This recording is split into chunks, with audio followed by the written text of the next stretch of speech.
감사합니다. 주의 말씀 앞에 우리 모두가 섰습니다. 형님을 잃고 마음이 아픈 한 주간을 보낸 우리 집사님과 가족들도 있으시고요. 그리고 또 남편과 함께 다시 예배를 시작한 가정도 있고, 또 어머니의 호흡이 가끔 사건을 지나고 또 함께 예배하는 가족도 있고, 또 처음 예배하는 분들도 뵙는 분들도 계십니다. 우리 모두 안에 말씀이 말씀되게 하여 주셔서 주의 말씀이 우리를 만나 주시고 고치시고 새롭게 하시는 놀라운 날 되게 하옵소서. 예수님 이름으로 기도드렸습니다. 아멘. 오늘 말씀 21절을 먼저 같이 읽겠습니다. 시작. 모세가 이스라엘 모든 장로를 불러서 그들에게 이르되 너희는 나가서 너희의 가족대로 어린 양을 택하여 유월절 양으로 잡고. 여러분, 아버지도 노예고요, 그리고 할아버지도 노예고, 할아버지도 노예고, 그리고 지금 자기도 노예고, 이런 세월을 살아온 사람이 하룻밤을 경계로 어제까지는 노예였지만 내일 아침이 밝아오게 되면 430년간의 지긋지긋한 노예 생활이 끝이 나고 자유스러운 그런 자유인이 된다면 여러분 도대체 기분이 어떨까요? 이 사람들이 노예일 때 당했던 수없는 고통과 아픔 가운데 우리에게 알려지고 드러난 그런 이야기들 중에 한 대목이에요. 출애굽기 1장 16절인데요. 이르되 너희는 히브리 여인을 위하여 해산을 도울 때에 그 자리를 살펴서 아들이거든 그를 죽이고 딸이거든 살려두라. 남자 노예들이 자꾸 많아지니까 애굽에서요, 남자아이만 놓으면 나일강에 아그밥으로 던져도 된다라는 법이 선포됐어요. 그러니 어느 가정이든 아이를 출산하는 날이 잔칫날이 아니라 눈물과 고통의 장례식 날, 죽음의 날이 되었던 것입니다. 그런 노예가 하룻밤을 경계로 430년간의 노예 생활이 끝이 나고 새 사람이 되고 새 삶이 되고 새 운명이 되고 존재적으로 전혀 다른 신분이 되기 시작한 것입니다. 여러분, 노예의 삶에서 가장 힘이 드는 게 어떤 걸까요? 못 먹는 걸까요? 못 입는 걸까요? 어떤 걸까요? 여러분, 노예 생활에서 가장 힘이 든 건 시간이라고 해요. 시간을 내가 정할 수 없다라고 하는 거예요. 시간의 노예가 되었습니다. 가라면 가고 오라면 오고 하라면 하고 말라면 말아야 됩니다. 내 시간을 주인이 정합니다. 일어나는 시간도 주인이 정하고, 그리고 자는 시간도 주인 입에 말에 달려 있습니다. 그래서 출애굽 말씀을 하시면서 가장 먼저 말씀하신 거 혹 기억나십니까? 지난주에 가장 먼저 말씀하신 거 이 말씀이에요. 같이 보십시오. 이 달을 너희에게 달의 시작, 곧 해의 첫 달이 되게 하고. 뭘 하신 거죠? 시간을 바꾸신 거예요. 시간표를 바꾸신 거죠. 우리에게 새 시간을 주시고 새 시간을 맡기신 거다라고 하는 것입니다. 지금까지는 그들이 노예였기 때문에 애굽의 시간표를 따라 살아야 했습니다. 바로의 시간표를 따라 살아야 되는 거죠. 하지만 이제부터는 하나님의 시간표를 따라 살아야 된다라고 하는 거죠. 여러분 아시죠? 출애굽할 때 가장 먼저 그들의 눈앞에 보였던 건 뭐냐면 구름 기둥과 불 기둥이었습니다. 여러분, 구름 기둥과 불 기둥은 뭐예요? 시간이에요. 불 기둥이 일어나고 구름 기둥이 일어나면 가기 시작해야 하고 멈추기 시작해야 하는, 이제 너희들은 지금부터는 너희의 시간표대로 살면 안 되고 내 시간표대로 살아야 한다라고 하는 것이 구름 기둥과 불 기둥을 주신 중요한 이유였다라고 하는 것입니다. 그래서 여러분 생각해 보시면, 싱킹해 보시면 시간의 주인이 나의 주인입니다. 출애굽이 예수를 믿지 않던 사람이 예수를 믿는 사람으로의 인생이 바뀌는 것으로 말하는 것이라면 가장 먼저 바뀌어야 되는 게 뭐냐면 시간표다라고 하는 것입니다. 초등학생이 중학생이 되고 중학생이 고등학생이 되면 여러분 가장 먼저 신경 쓰고 또 바뀌는 게 뭐죠? 내 시간을 어디에 써야 하고 언제 출석하고 언제 수업에 들어가야 하는지 이것을 결정하는 시간표다라고 하는 것입니다. 바로가 왜 그들의 주인이었습니까? 바로가 그들의 시간의 주인이었기 때문에 그렇습니다. 그런데 바로가 지고 있는 그들의 시간은 어땠습니까? 과거는 조금 전에 읽은 대로 끔찍했습니다. 여러분, 그는 노예의 삶에 미래가 있었겠어요? 1년이 지나듯 2년이 지나듯 무슨 소용이 있었겠어요? 그죠? 아무런 소망이 없는 미래예요. 현재는 어떻겠습니까? 얼마나 암울했겠어요. 그죠? 아무리 살아도 노예고, 어떻게 살아도 노예고, 힘을 쓰고 살아도 노예고, 애를 쓰고 살아도 노예고, 성실한 노예일 뿐이고 착한 노예일 뿐이에요. 이것이 바로가 가진 시간표대로 사는 사람들의 운명이다라고 하는 것입니다. 예수를 믿는다라고 하는 것은, 그리스도인이 된다라고 하는 것은 시간의 주인을 바꾸는 것입니다. 내 시간을 죄의 것에서 하나님의 것이 되게 한다라고 하는 것입니다. 애굽의 시간표대로 살면 고난의 반복이고 고통의 반복일 뿐입니다. 여러분, 조금 시간을 적용해 보십시오. 나의 삶이 요즘 어떠한지, 그동안의 나의 삶이 어떠했는지를 좀 돌아보십시오. 여러분, 애굽의 시간표대로 살아왔다면 여지없이 그 결론은 고난의 반복이 되고 그리고 고통의 반복이 될 수밖에 없습니다. 왜 이렇게 나는 충만했다 냉랭해졌다 할까? 나는 왜 이렇게 아내를 사랑하는 마음이 있었다가 싫어하는 마음이 있었다가 이럴까? 나는 왜 그렇게 성실해졌다가 또 불순해졌다가 할까? 롤러코스터를 사는 인생이 대부분 아니겠어요? 롤러코스터를 타는 인생의 대부분의 결론들을 잘 살펴보면 다 자기의 시간표를 가지고 살아간다라고 하는 것을 알 수 있습니다. 여러분, 시간이 결정하는 게 뭐죠? 공간입니다. 그 시간을 쓰고 있을 때는 나는 그 공간에 있습니다. 그렇죠? 네. 그 시간을 쓰고 있을 때 나는 그 공간 속에 있습니다. 내가 시간을 그것에 쓰면 나는 시간을 쓰고 있는 그것이 결정하는 공간에 있을 수밖에 없다라고 하는 것이죠. 나를 게임이라고 하는 시간 속에 두면 내가 나를 게임이 주장하는 공간 속에 던져놓는 것이고, 여러분, 나를 날마다 술 먹는 그런 시간을 보낸다면 내가 나를 그런 공간에 두는 거죠. 나를 게으름이라고 하는 시간 속에 둔다면 내가 나를 게으름이 주장하는 공간 속에 나를 던져두는 것과 같다라고 하는 것입니다. 여러분, 그 공간 속에 무슨 미래가 있고 무슨 거룩이 있고 그 삶이라는 공간에 무슨 하나님의 역사가 나타나겠습니까?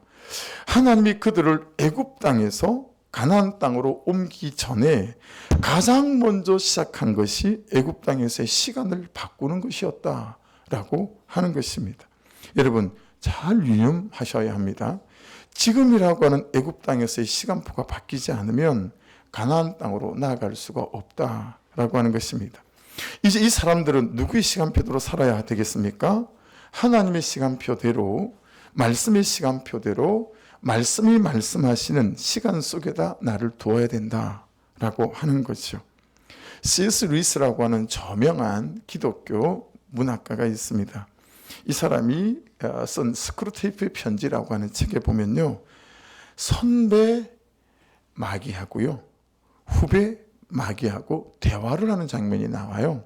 선배 사탄이 이제 후배 사탄들을 다 모아놓고 이제 가르치는 거예요. 가르치면서 선배 사탄이 후배 사탄들에게 이렇게 말합니다. 야, 우리 전략은 딱 한 가지다. 너 그게 뭔지 아냐?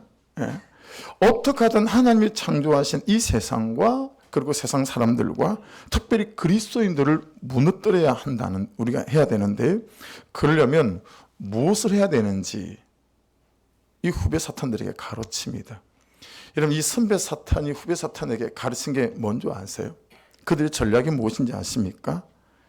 인간들이 절대로 눈치 못 채게 해야 된다는 거예요. 인간들이 절대 눈치 못 채게 해야 된다. 우리가요, 눈치채지 못하게 설거머니 오는 거예요. 친구처럼 오는 거예요. 위로하는 것처럼 오는 거예요. 여러분, 나쁜 친구의 시작도요, 위로로 시작되죠. 술이며 세상의 모든 문화도 설거머니 우리를 위로하고 우리의 허한 마음을 달래는 것처럼 그렇게 우리에게 다가옵니다. 그렇죠? 마치 푹신한 소파처럼, 쿠션처럼 우리를 받아주는 것처럼 그렇게 다가온다라고 하는 것입니다. 그게 설거머니 우리에게 다가와서 편한 옷처럼 그렇게 들어와 있는 게 너무 많다라고 하는 거죠. 살펴볼까요? 여러분 한번 생각해 보세요. 너무 편해요, 그게. 이제 그것과 너무 익숙해서 그것과 결별하기가 정말 쉽지 않아요. 그런데 알고 보니 그것이 우리를 망하게 하는 그런 원수 사단 마귀가 우리에게 가져온 문화적인 것, 그리고 삶의 습관적인 것들이 너무 많다라고 하는 것입니다. 이것을 여러분 우리는 이렇게 부릅니다.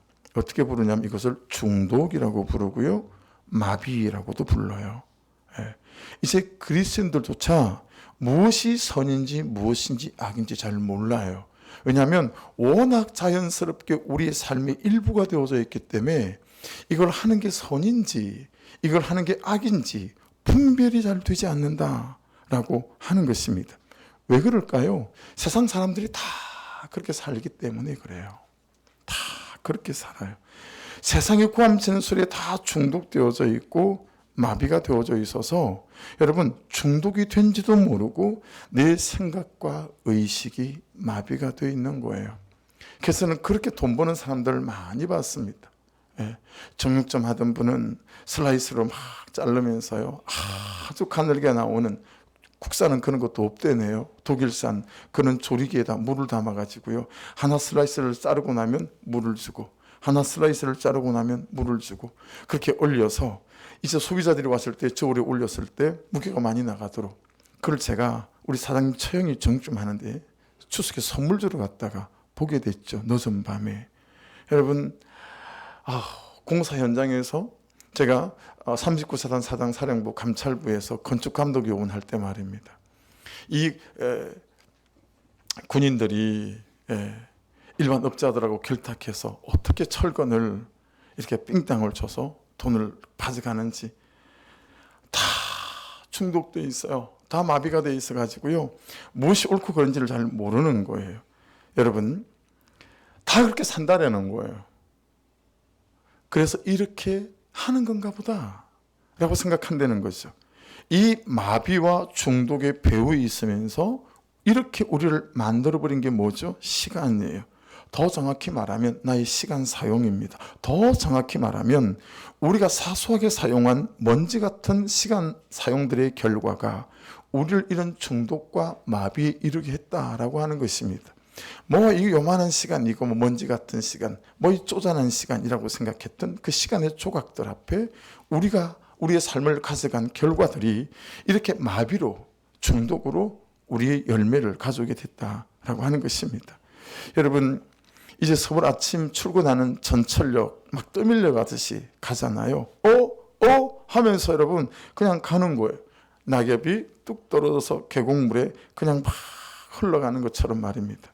430년간을 그렇게 그들은 살았기 때문에요, 헤어나올 수 없는 현실이었습니다. 거절이 안 돼요. 저항도 안 되고 반대할 수가 없는 거예요. 그런데 하나님이 무엇을 하시는 것입니까? 사단에게, 세상에게 빼앗겼던 하나님의 시간표를 찾아오시는 거예요. 시간을 바로잡지 않으면 너의 삶을 바로잡을 수 없다라는 거예요. 네가 애굽에서 출애굽하지만 가나안에서 너의 시간이 여전히 너의 방식으로 사용되어지면 옮긴 가나안도 애굽이 될 수밖에 없다라고 하는 거예요. 이 시간의 사용을 바로잡아야 된다라고 하는 것입니다. 너의 시간을 바로잡지 않으면 너의 흔들리는 삶을 바로잡을 수 없다라고 하는 거죠. 그러니 여러분 결단을 하셔야 합니다. 큐티하는 시간이, 말씀 앞에 서는 시간이, 가만가만을 올리는 시간이, 예배하는 시간이 여러분 무슨 신앙이 있네 없네, 신앙이 좋네 뜨겁네 식었네 이런 것으로 우리의 신앙의 수준을 말하는 것이 되어서는 안 된다라고 하는 것입니다. 내가 요즘 너무 떠밀리고 사는 것 아닐까? 분명히 이건 아닌 것 같은데 왜 자꾸 이렇게 나는 떠내려가고 있는 이 나를 가만두고 있는 것이, 이런 분 혹시 계시지 않습니까? 이대로 계속 더 이상 머뭇거릴 수 없다라고 하는 결단이 필요하다고요. 내 인생을 하나님의 시간표 안으로 이제는 좀 밀어넣어야 되겠다라고 하는 거죠. 이것이 새로운 출발의 시작입니다. 여러분 결혼 생활이 왜 힘들까요? 2시간이 만났기 때문에 그렇습니다. 내 마음대로 살던 한 사람의 시간과 내 좋은 대로 살던 한 사람의 시간이 만나노니까요, 너무 어려운 거예요. 그 한 사람에게 내 시간을 내어주기가 너무 힘이 드는 거죠. 그럼 자녀들이 생기면 세상에서 왜 가장 힘든 일이 육아가 될까요? 내 좋은 대로 살던 한 여인의 시간이 내 좋은 대로 살던 그 모든 삶을 내려놓고 자녀들의 육아라고 하는 시간에 빠져서 내 시간이 없어져 버리기 때문 아니겠습니까? 약간 흐름이 이상하네. 제가 느끼기 시작한 게 한 2주 전이었던 것 같아요. 마음의 거룩함의 벽돌이 몇 장 빠져나가는 느낌이에요. 제 거룩함에 견고했던 벽이 약간 느슨해지고 흔들리고 어딘가 물이 새어 들어온 듯한 느낌들이 나는 거죠. 약간 이상한데? 이런 느낌이 드는 거예요. 룰루랄라. 하나님께 올려드리는 선물이다 싶어서 너무 즐거운 마음으로 새생명 리모델링을 시작을 했는데 어느 순간 약간 힘에 부친다 싶고 말씀을 묵상하는 것도 말씀을 준비하는 것도 약간 무섭기도 하고 참 오랜만인 것 같아요. 말씀을 준비하는 게 무섭고 또 설교를 하는 게 두렵고 이런 게 참 오랜만에 느껴본 그런 감정인 것 같아요. 왜 이렇게 됐지? 가만 좀 더듬어 생각해 보니까 새생명 리모델링을 시작하기 딱 그때쯤인 것 같은 거예요. 제 시간 안에 하나님의 풍성함, 그 하나님으로 풍성해지는 시간이 조금씩 밀려나기 시작한 그런 시간이 주어지기 시작한 거예요. 여러분, 이때 제가 해야 될 일이 무엇이겠습니까? 혹시 여러분이 그런 느낌을 갖고 있다면 여러분들이 할 일은 무엇이겠습니까? 여러분, 남편의 자리에서 약간 떠밀린 듯한 느낌들 들지 그런 때 없으세요?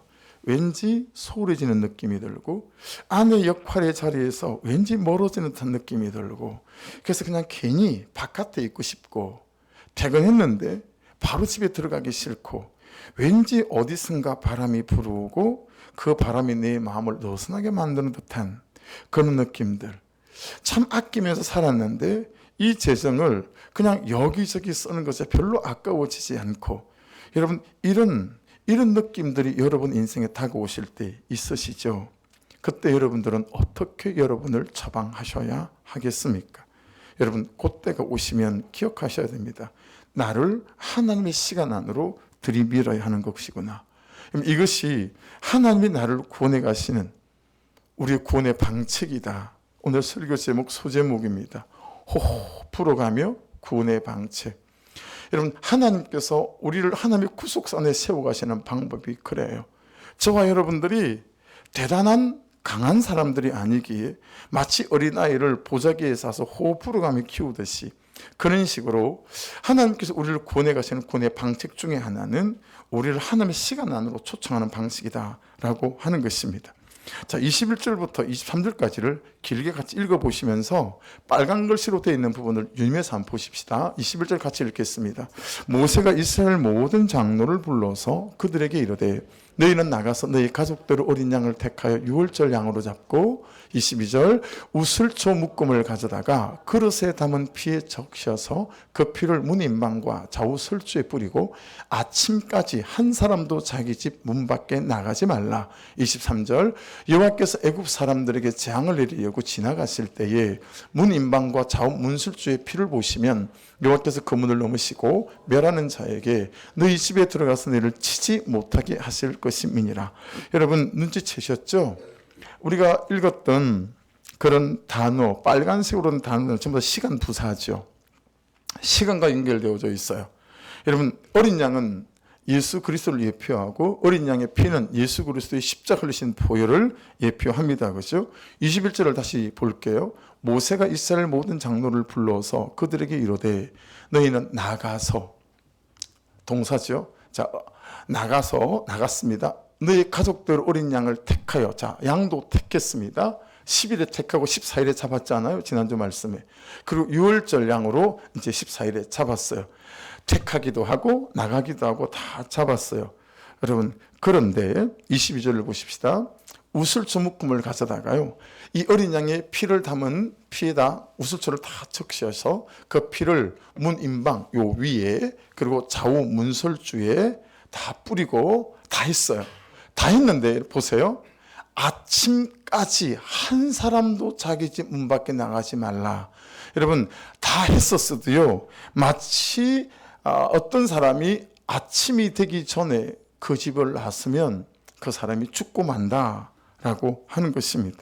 그래서 23절은 이렇게 말씀하세요. 23절, 여호와께서 애굽 사람들에게 재앙을 내리려고 지나가실 때에 문인방과 좌우 문술주의 피를 보시면 여호와께서 그 문을 넘으시고 멸하는 자에게 너희 집에 들어가서 너희를 치지 못하게 하실 것입니다. 여러분, 기억하실지 모르겠어요. 지난주 설교니까 사람에게는 세 가지의 삶이 있다고 했어요. 예수 믿기 전에 삶이 있고, 예수 믿고 난 뒤에 삶이 있고, 죽고 난 뒤에 영원한 삶이 있다 그랬습니다. 근데 구원이 뭐였습니까? 이 세 가지 삶, 모든 삶에서의 구원이 구원이다 라고 여러분에게 말씀을 나누었습니다.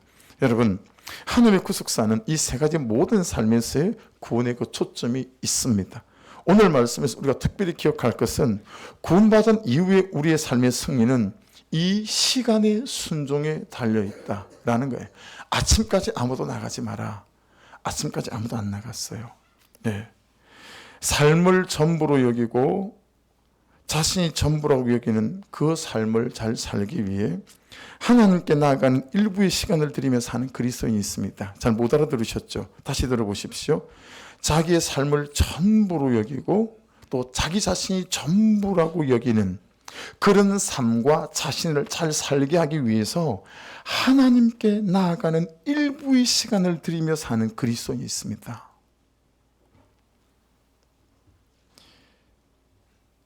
여러분, 이런 사람들은요, 특징이 있습니다. 그렇게 사람을 찾습니다. 유념하여 들으십시오. 그렇게 사람에게 위로를 받고 싶어 하십니다. 그렇게 사람에게 인정을 받으려고 합니다. 그래서 자꾸 사람이 바뀝니다.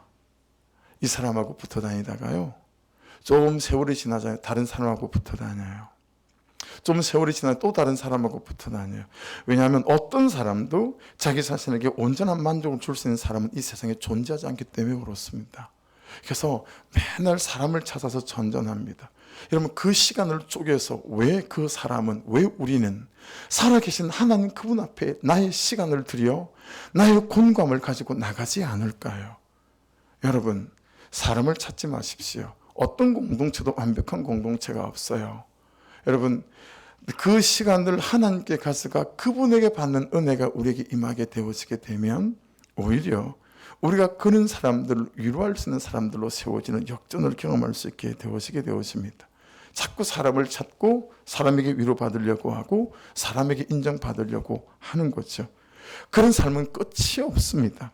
바다에서 표류하다가 목이 너무 마르니까 바닷물을 어쩔 수 없이 마시죠. 당장의 갈증은 해결됐지만 어때요? 그 바닷물은 계속해서 그 갈증을 해결하기 위해서 또 마셔야 되죠. 그리고 그는 얼마 있지 않다 죽을 수밖에 없습니다. 아무리 목이 말라도 소금물이라 마시면 마실수록 목이 마를 뿐이고 죽음을 앞당기는 것이요. 다 나를 챙기는 사람, 다 나를 챙기는 공동체, 다 나에게 맞는 사람을 찾아 산만리를 돌고 또 도는데 끝이 없죠. 사랑하는 여러분, 하나님 그분의 시간표 안에 여러분을 두실 수 있는 은혜가 있기를 주의 이름으로 축복합니다. 내 시간이 하나님 앞에 순종이 되면, 따라해 보십시오. 내 시간이 하나님 앞에 순종이 되면 내 생각이 순종이 되고, 내 생각이 순종이 되면 내 감정이 순종이 되고, 내 감정이 순종이 되면 내 태도가 순종이 됩니다. 할렐루야. 그렇게 나의 남편의 역할, 아내의 역할, 엄마와 아빠의 역할의 자리들, 내 가족의 역할의 자리를 내가 감당할 수 있게 되어져서 아내는 복종의 언어를 쓸 수 있고 남편은 사랑의 언어를 쓸 수 있는 은혜가 임하게 된다라고 하는 것입니다. 그래서 여러분, 22절을 보시면 이제 그 구원의 방책이 어느 선까지 가야 되는지를 말씀합니다. 자, 같이 읽어보십시다. 우슬초 묶음을 가져다가 그릇에 담은 피에 적셔서 그 피를 문 임방과 좌우 문술주에 뿌리고 아침까지 한 사람도 자기 집 문 밖에 나가지 말라. 여러분, 저기 적셔서라는 단어 있죠. 저건 타발이라고 하는 원어인데 잠기다라는 뜻이에요. 제가 2001년 1월 달 아들을 잃고 제주도의 제주일방대학에 공부하러 들어갔을 때 이제 매주마다 숙제한 걸 포트폴리오를 만들어야 돼요. 이만한 큰 파일에다가 일주일 동안 숙제한 것들을 정리하고 그림도 붙이고 막 해야 되거든요. 근데 그 이만한 A4를 이만큼 철할 수 있는 그 철을 앞에다 놓고 고민에 빠졌어요. 뭔 고민에 빠졌냐면 제목을 뭘로 정할까? 제목을 뭘로 정할까? 한참을 고민하다 지금도 채책구제기에 꽂혀 있거든요. 제목을 뭘로 정할까 하다가 제가 이렇게 제목을 잡았습니다. 남기은, 하나님의 은혜에 잠기다. 그렇게 제목을 잡았어요. 정말 그러고 싶었어요. 그분의 은혜에 잠기지 않고서는 아들 잃은 아픔과 슬픔을 해결할 길이 없겠다 싶었어요. 그래서 제목을 남기은, 하나님의 은혜에 잠기다. 그리고 매주 숙제를 해가기 시작했습니다. 그렇게 하루하루 그분의 은혜에 잠기려고 했고 한 주 한 주 하나님 은혜에 잠기려고 애를 썼습니다. 여러분, 적셔서 타발은 잠기다라는 뜻이에요. 생각해 보세요. 여러분의 삶과 여러분의 존재와 여러분의 시간은 하나님의 은혜에 잠길 만큼 여러분 그분의 보좌 앞에 여러분을 내어드리십니까? 이 시대 젊은 사람들의 사단은 넷플릭스라고 이야기합니다. 문화인류학자들이 그렇게 얘기해요. 이건 종교학자들이 신학자들이 얘기하는 게 아니라 이 시대의 젊은 사람들, 청장년 그리고 청소년들의 사단은 넷플릭스다 그렇게 얘기합니다. 넷플릭스라고 하는 플랫폼에서 제공하는 드라마, 영화, 게임 이런 것들에서 아이들이 헤어날 수 없는 거죠. 2시 우리 중고등부 애들 만나가지고 어제 몇 시에 잤니? 그러면 여러분 제일 빨리 잔 애들이 2시입니다. 새벽 2시. 매주 통계가 그래요. 새벽 4시 뭐 했니? 게임했어요. 몇 시간에 4시간. 그러면 야 그것밖에 안 해서 짧게 했다. 그렇게 얘기해요. 4시간 하는 게 짧게 한 거예요. 7시간, 8시간 밤을 새우면서 하고요. 대충 자고 예배 가운데 와가지고 계속 졸아요. 네, 이게 일반적으로 우리 아이들이 갖고 있는 삶의 모습 아닙니까? 여러분, 그런데 이 시대에 어른들 있죠. 나이가 좀 많은 집사님, 권사님들. 이 나이가 많은 집사님, 권사님들의 사단도 있어요. 누군지 아세요? 임영웅이라고 합니다. 근데 신방 가서 깜짝 놀랐잖아요. 아니 예수님 사진은 고사고 남기훈 목사 사진도 없는데 임영웅이는 이러고 벽에 붙어 있어요. 할머니들 집에 브로마이드, 난 중학생들만 브로마이드 쓰는 줄 알았다니까요. 할머니들이 임영웅이 이런 것도 찍어놓고요, 이런 것도 찍어놓고 내 사진이나 걸어놓으세요. 남기훈 목사 사진은 흔적도 없고 목사 그 하나님 말씀 성경 글귀도 하나도 없는데 임영웅이는 아주 뭐 이러고 있어요. 어머니들, 임영웅이가 사단이랍니다. 새겨 들으십시오. 이 요즘 목회하려고 그러면 이거 진짜 임영웅이 노래를 배워야 될 판국이니 뭐 어떻게 하면 좋습니까? 예? 여러분 오늘 새벽도 경고 떴던데요. 북한에서 또 풍선 만들어서 거기 뭐 오물 집어넣어서 이제 막 바람 집어넣고 있다고. 저번에 260 몇 개가 왔잖아요. 이번에 또 몇 개를 보낼지. 근데 우리나라에서 민간단체에서 북한에 풍선 보내는 거 아시죠? 삐라 같은 거랑. 그게 보낼 때 꼭 보내는 게 하나 있어요. 요즘 뭔지 아세요? 임영웅이 노래 USB. 그거 듣고 타락하라고. 그거 듣고 김정은이 쫓아내라고 임영웅이 노래 USB를 꼭 넣어서 보낸다는 거 아니겠어요? 이게 요즘 시대상이에요. 요즘 시대상이에요. 네. 우리 어머니들 임영웅이 붙이는 분들 회개하시기 바랍니다. 뜯어내시고 말씀을 붙이시기 바랍니다. 여러분, 사단에게 세상에게 내 삶의 시간표를 빼앗긴 지 오래됐습니다. 열심히 일하는 거 자랑할 만하죠. 열심히 헬스클럽 다니는 것도 자랑할 만한 일입니다. 하지만 거기에 적셔져서 하나님의 시간표는 없고 세상에 고함치는 애굽의 시간표만 가지고 살아가고 있다면 여러분 거기에 따라붙는 나의 삶의 열매와 결론이 무엇일지 살아보셔서 알지 않으십니까? 그래서 철저히 자기 인생에서 여러분 하나님의 시간표 이거 자꾸 찢어버리고 계속 자신이 자신의 시간표를 만들어 사용한다라고 하는 거예요. 여러분, 팥죽 한 그릇에 장자권도 사고 죽기 전에 아버지도 속이고 상속기도도 받아내고 삼촌 라반도 속이고 그렇게 살아왔던 야곱의 인생은 도망의 연속이고 상처의 연속이었죠. 여러분, 야곱의 인생은요, 상처를 만들어내는 공장장이었습니다. 그렇지 않아요? 형 에스에게 씻을 수 없는 상처를 주었죠. 여러분, 형 에스가 얼마나 아팠으면 72살에 삼촌 라반 집으로 야곱이 도망갔거든요. 그리고 92살에 20년 지난 다음에 고향 집으로 돌아오는데, 여러분, 시간이 약이라고 20년이면 이해할 만하잖아요. 근데 20년이 지났는데도요, 군대를 이끌고 수백 명의 군대를 이끌고 자기 동생 에스를 마중 나가지 않습니까? 그만큼 에스는 골병이 들었어요. 상처를 받았다라고 하는 거죠. 이 상처로 시작해서 아버지를 속이는 아버지의 상처 주고요, 삼촌 라반에게 준 상처는 작습니까? 여러분, 아내 레아, 첫날 밤 레아를, 그죠? 삼촌이 넣어줬잖아요. 여러분, 그런데 그 아내에게 씻을 수 없는 상처를 주게 되죠. 10명의 아들에게 평생에 씻을 수 없는 상처를 줬던 사람이 야곱입니다. 가장 아낀다고 했지만 요셉에게 가장 큰 상처를 준 사람이 누군지 아시죠? 야곱이에요. 왜냐하면 이 요셉만 편애하고 차별하니까 10명의 아들이 견딜 수가 없어서, 여러분, 이 요셉을 팔아버리고 죽으라고 우물에 집어넣지 않겠어요?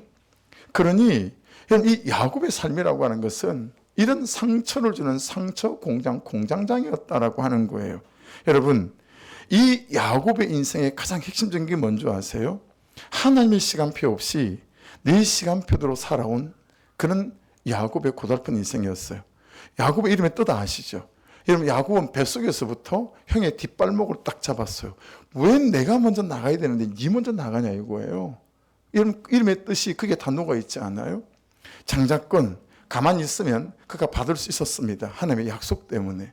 그런데 하나님의 약속 다 찢어버리고요, 자기가 자기 시간표를 만들었습니다. 그렇죠? 삼촌 라반의 집에서도 마찬가지입니다. 그렇게 여러분, 그의 인생은 그냥 상처 만드는 공장의 공장장이요, 도망가는 인생이 전부였다라고 하는 것입니다. 여러분, 우리는 있잖아요, 행복을 위해서 삶의 일부분을 놓고 너무 고민하는 것 같아요. 될까? 안 될까? 뭐 좀 되면 너무 좋아하고 뭐 좀 안 되면 너무 감정이 가는 대로 막 혈기를 부리며 살아요. 그러나 여러분, 들어보세요. 행복한 삶은 내 삶 전체를 붙들고 계신 살아계신 하나님을 인정할 때 옵니다. 할렐루야. 야곱이 이걸 못했어요. 때마다 심에다 하늘의 시간표 다 제끼고요, 내가 내 시간표를 만들어야 돼요. 그런데 여러분, 다윗을 보세요. 끝까지 하나님의 시간표를 자기 책상 위에 걸어놓고 하나님의 시간표를 기다립니다. 그렇죠? 여러분, 행복한 삶은, 다시 말씀드립니다, 내 삶 전체의 시간을 붙들고 계신 살아계신 하나님을 인정할 때 우리는 감격에 찬 인생으로 돌아설 수 있는 줄로 믿습니다. 그게 언제 됩니까? 내가 하나님께 잠길 때, 어린 양의 피 예수의 보혈에 잠길 때에 여러분, 우리에게 되어지는 일이다 라고 하는 것입니다. 그래서 여러분, 저를 보시겠어요? 은혜에 잠기잖아요. 내가 보여요. 내가 객관화되기 시작해요. 여러분들은, 저는, 우리는 다 내가 이만하면 괜찮은 사람이라고 생각해요. 뭐 바람피지 않고 꼬박꼬박 월급 갖다 주겠다. 이만하면 나만한 남편이 요즘 또 어디 있나. 이만한 아내면, 이만한 부모면, 이만한 자식이면, 이만한 며느리고 시어머니, 뭐 이만하면 됐지 뭐 어디 있나. 여러분, 자기 객관화가 되지 않아요. 근데 은혜에 잠기잖아요. 보혈에 잠기잖아요. 내가 보여요. 내 객관화가 되죠. 그러면 내 죄가 보이기 시작하죠. 세상에 나 같은 주인이 어딨나. 이렇게 뒤집어지죠. 여러분, 이렇게 내 죄가 보이기 시작하면, 내 약함이 보이고 내 미련함이 보이기 시작하면 그 사람이 용납되기 시작해요. 야, 당신이니까 나를 살아주지. 근데 그전에는 어땠어요? 나니까 살아주는 거야. 근데 여러분, 내 죄가 보이면 은혜에게 잠겨서, 야, 당신이니까 나와 살아주는 거지. 여러분, 도대체 지옥과 천국이 어디가 따로 있습니까? 내 죄가 보이면 지옥 같은 과정을 천국 같은 과정으로 뒤집어 놓을 수 있는 시작이 출발되는 줄로 믿습니다. 용서가 시작이 되고요, 용납이 시작이 돼요. 그냥 미안해요, 그 사람에게. 그냥 내 부족함이 죄스러워요. 그래서 여러분, 은혜 잠기면 오해하지 말고 들으세요.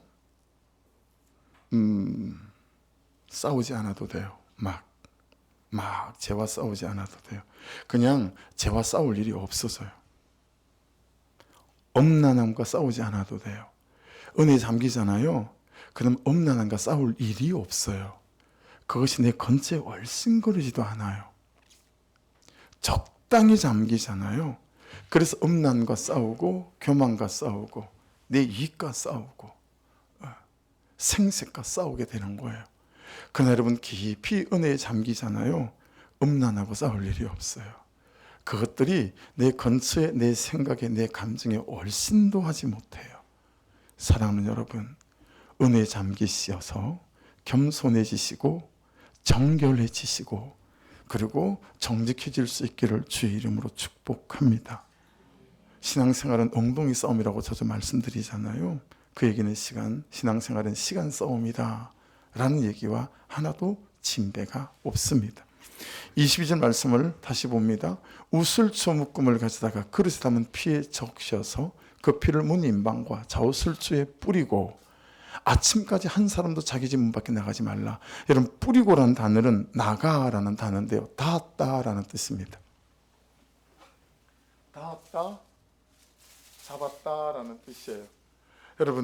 여러분은 하나님께 닿았습니까? 은혜에 닿았습니까? 십자가에 닿았습니까? 아니면 보혈을 붙잡았습니까? 어떠십니까? 어떤 상태세요? 떨어져 있으세요? 가까운 상태세요? 보일만 한 정도에 계세요? 아니면 닿으셨습니까? 아니면 잡으셨습니까? 그 보혈의 피가 내게 닿았다라는 뜻이고요.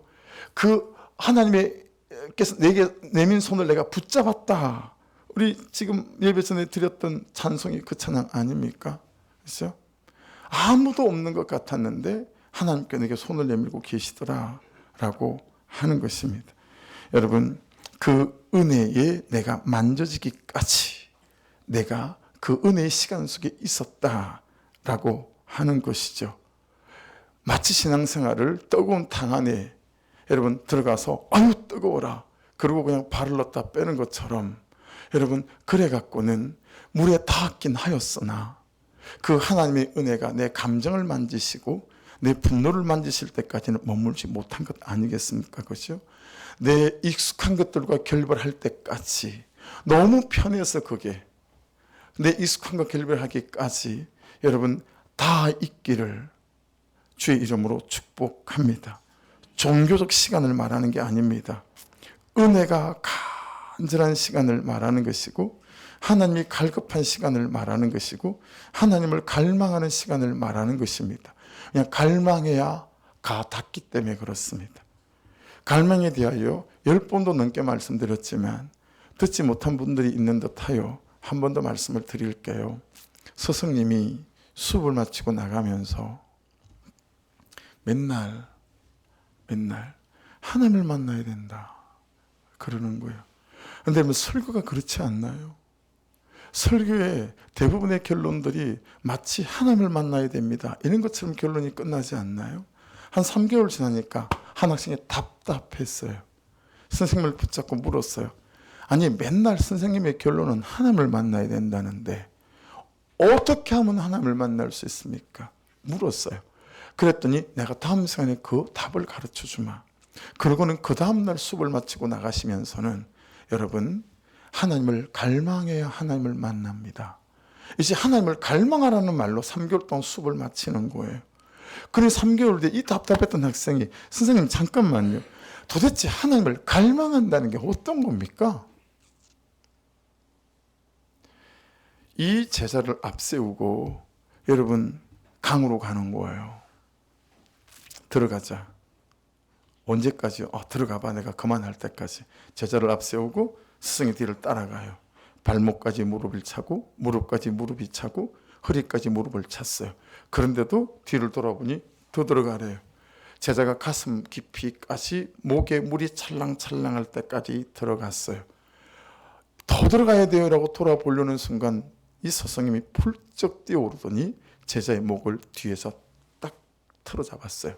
그리고는 온몸으로 누르기 시작하는데 너무 갑자기 당황스러웠던 일이라 목이 조르기 시작하니까 제자가 그만 물속에 빠지기 시작했어요. 가슴 깊이니 여러분 빠졌으니 이제 뭐 물속에서 그냥 꿀꺽꿀꺽 하는 거죠. 처음에는 몸부림을 쳤는데요. 뭐 그래도 스승님이 나아줄 생각은 없는 것 같고 이제 생각했어요. 이렇게 내가 죽는 거구나. 딱 생각이 드니까 사람 몸이 그때는 힘이 쫙 빼진다는 것 아니겠어요? 제자의 몸에 힘이 탁 풀리는 것을 감지한 스승이 제자의 어깨를 잡고 물 밖으로 축 끄집어낸 거예요. 그러니 제자가 얼굴이 상기되어져서 혈기스러운 목소리와 그런 목소리로 이 스승의 멱살을 잡고 왜 갑자기 나를 죽이려고 하냐고, 내가 갈망을 가르쳐 달라고 그랬지 나를 죽이려고 하냐고.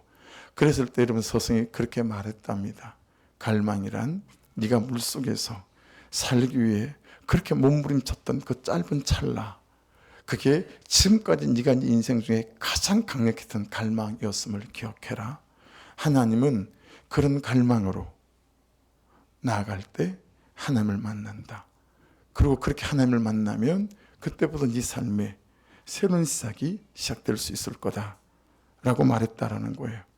여러분 적용해 보세요. 여러분은 하나님을 갈망하십니까? 백날 교회만 다니십니까? 하나님을 갈망하시고 은혜를 갈망하십니까? 그 하나님을 만나고 싶습니까? 그 하나님, 그분의 그 놀라운 은혜 가운데 잠김바 되어지고 그분에 가 닿고 싶은 그 간절한 소망들이 있습니까? 뿌리고 나가란 단어는 이러한 배경을 가진, 맥락을 가진 단어다라고 하는 것입니다. 여러분 새벽을 깨우세요. 이야, 큐티하세요. 와, 가만가만 놀리세요. 와, 믿음 좋으시네요. 아니에요. 여러분 이게 죽느냐 사느냐의 문제거든요. 보실래요? 29절 30절입니다. 밤중에 여호와께서 애굽 땅에서 모든 처음 난 것 곧 왕위에 앉은 바로의 장자로부터 옥에 갇힌 사람의 장자까지와 가축의 처음 난 것을 다 치심해 그 밤에 바로와 그 모든 신하와 모든 애굽 사람이 일어나고 애굽에 큰 부르짖음이 있었으니 이는 그날에 죽임을 당하지 아니한 집이 하나도 없었음이었더라. 여러분 죽고 사느냐의 문제가 갈망에 있어요. 그리고 그 갈망을 통한 하나님께 닿았느냐 닿지 않았느냐에 있다. 가정을 살리고 싶으세요? 가정을 살리고 싶으십니까? 여러분 내 가족들을 일어나게 하고 싶으십니까? 하나님을 갈망하십시다. 하나님을 갈망하고 하나님을 만나야 합니다. 그때 내 자녀들을 이렇게 세울 수 있습니다. 그래서 그 전에는 이놈의 새끼 라고 앉혀놓고 따지고 싶고 책망하고 싶었으나 여러분 하나님을 갈망하기 원하는 사람은 내 갈망이 하나님도 깊어지기 원합니다라고 그분으로 나를 채우고 다시 낮은 자로 내 아내와 남편과 자녀 앞에 내가 서는 거예요. 무릎 꿇고. 그리고 내 죄를 보고 그는 옳다를 노래할 때 여러분 진정 하나님 그분의 역사가 우리의 가정과 우리의 삶의 존재 안에 시작될 수 있음을 믿습니다.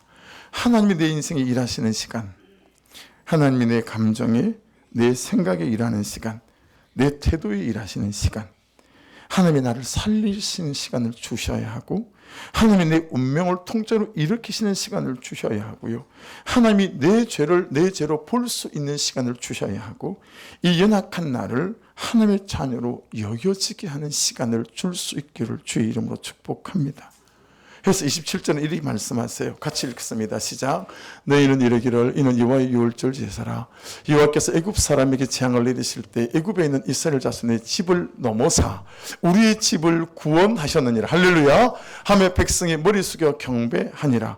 그래놓고 어떻게 했는지 28절을 제가 읽어드릴게요. 자막에 제가 안 띄운 것 같아서 28절입니다. 이스라엘 자손이 물러가서 그대로 행하되 여호와께서 모세와 아론에게 명령하신 대로 행하니라. 할렐루야. 온전한 시간의 순종과 삶의 순종이 그들에게 시작되어졌다라고 하는 것입니다. 그래서 여러분 23절을 다시 봅니다. 여호와께서 애굽 사람들에게 재앙을 이르고 지나가실 때에 있죠. 저 지나가실 때라고 하는 저 단어는 아바드라고 하는 단어거든요. 하나님이 일하시는 시간이라는 거예요. 사랑하는 여러분, 여러분의 사건 한복판을 하나님이 지나가시고 말씀이 지나갈 수 있기를 주의 이름으로 축복합니다.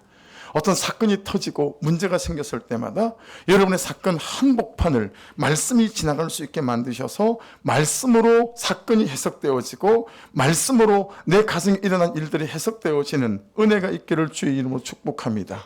그러려면 하나님 그분께 시간을 드려야 합니다. 그러려면 말씀 앞에 설 수 있는 시간을 드려야 합니다. 그때 하나님의 역사가 나타납니다. 이 일은 빠르면 빠를수록 좋다라고 말씀이 말씀하세요. 33절 34절입니다.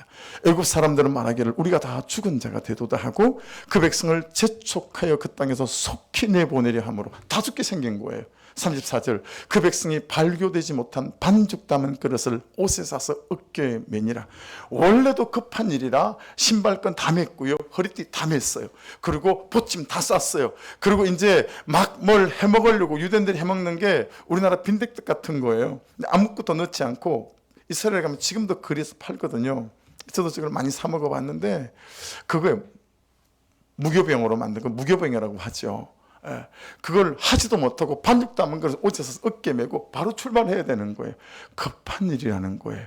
여러분 컨디션 좋을 때, 날씨가 좋을 때, 눈이 올 때 따지지 마시고 여러분 급하게 오늘부터 내일부터라도 여러분의 시간표를 하나님의 시간표로 만드시는 은혜가 있기를 주의 이름으로 축복합니다.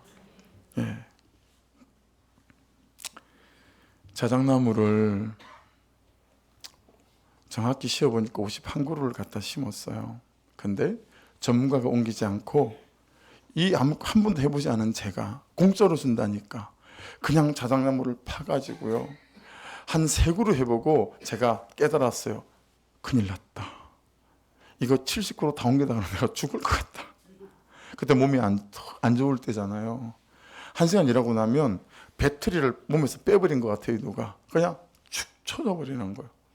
저는 그냥 몸으로 때우고 평생을 살아온 사람인데 1시간 삽질을 하고 나면 방전되듯이 축 쳐져 버리니까 뭐 죽을 것 같더라고요.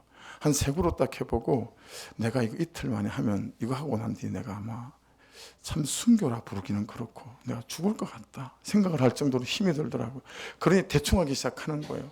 막 분을 떠야 되는데 막 큰 뿌리 막 잘라가지고 큰 자루에다 대충 집어넣어서 그냥 차에다가 1톤 차에다가 그냥 막 10그루씩 막 심고 그러고 이제 해가지고 갖다 심어놨더니요.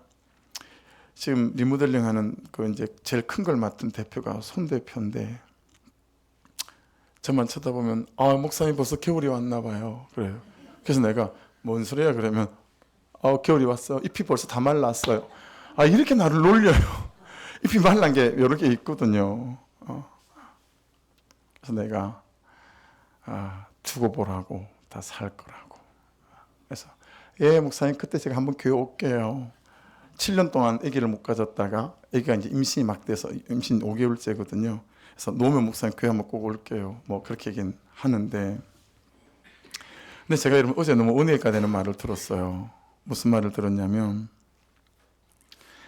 퇴근해가지고 금요일날 안수사님이 자작나무에 막 물을 주고 있으니까 카니발 2대가 올라오는데 한 명 한 명 내리더래요. 그러더니 뭐 이게 뭐가 들어오냐 물어보고 뭐 묻다가 그 잎이 다 말라가는 자작나무를 쳐다보면서 쟤들은 땅속에서 얼마나 몸부림을 치고 있겠냐고. 근데 여러분 그 단순한 말이 제게 왜 이렇게 은혜가 됩니까? 왜 그러냐면 제가 올라갈 때마다 걔들 살아나라고 걔들마다 붙잡고 안수기도를 하거든요. 주여 미십니다. 잔뿌리가 나게 도와주시고 사람이 보기에는 다 시들어가는 손 대표 말대로 겨울이 왔지만 주여 새봄이 오게 도와주십시오. 막 그렇게 기도를 한 거로 끝이라고 생각을 했는데 그분들의 말씀에 근거해 볼 때 얘들도 그 땅속에서 살아나려고 얼마나 몸부림을 치겠느냐라는 그 말을 들으니까 여러분 그때부터 자작나무가 달리 보이는 거예요. 너무 애처로워 보이고 여러분 나무고 사람이고 근데 걔가 땅속에서 몸부림치고 있겠다라는 게 여러분 깨달아지니 이 자작나무를 보는 게 그냥 인간적인 감정의 교류가 되는 거예요. 걔가 불쌍하고 처건하고 어떻게 해줘야 되나 뭐 사람이라면 보통 감고 위로도 이렇게 기도할까요? 뭐 어떻게 해야 되는 거죠? 근데 여러분 우리가 하나님을 갈망하고 몸부림을 칠 때 하나님은 얼마나 우리를 불쌍하게 보시겠어요? 얼마나 그분이 아프시겠어요? 어떤 사람에게는 조금만 참아라 그러지 않겠어요? 그분의 시간표가 있으니까 야 조금만 참아라 조금만 견뎌라 이런 사람이 있을 수도 있을 것이고 어떤 사람에게는 야야 며칠이다 며칠 있으면 된다 이런 사람이 있을 것이고 어떤 사람에게는 참 우리가 아프지만 너 힘들지만 견뎌야 된다. 지금 내가 너를 가르치는 시간이고 내가 네 남편을 가르치는 시간이니까 너 견뎌야 된다. 이 강리 학교를 잘 이겨야 된다. 이럴 수도 있지 않겠어요? 여러분 우리가 최소한 자작나무만큼보다는 몸부림이 있어야 되지 않겠어요? 내가 하나님의 뜻대로 살겠다라고 하는 자작나무만큼은 더한 요만큼이라도 더한 자작나무만큼보다 더한 몸부림을 가지고 그 갈망을 가지고 하나님께로 나가야 되지 않겠습니까? 사랑하는 여러분 23절에 잊어버리지 말아야 될 말씀이 있어요. 23절을 한번 띄워봐 주시겠어요? 자, 앞에 띄웠던 23절을 한번 띄워봐 주시면 여호와께서 애굽 사람들에게 재앙을 내리려고 지나가실 때에 문인방과 자문술주의 피를 보시면 그 피를 보시면 그 빨간 걸로 바꿔 주시겠어요? 지금 문술주의 피를 보시면 여호와께서 그 문을 넘으시고 여러분 다른 거 소용없어요. 하나님께서 지나가시면서 문술주에 어린 양의 피를 발랐나 예수의 피를 발랐나 그거 보시고 어느 가정에는 죽음이 임하고 어느 가정에는 구원이 임한다는 거예요. 여러분 예수의 피가 예수의 이름이 여러분의 인생과 존재와 가정 안에 명백하시기를 주의 이름으로 축복합니다. 기도하겠습니다. 우리 한 목소리로 같이 기도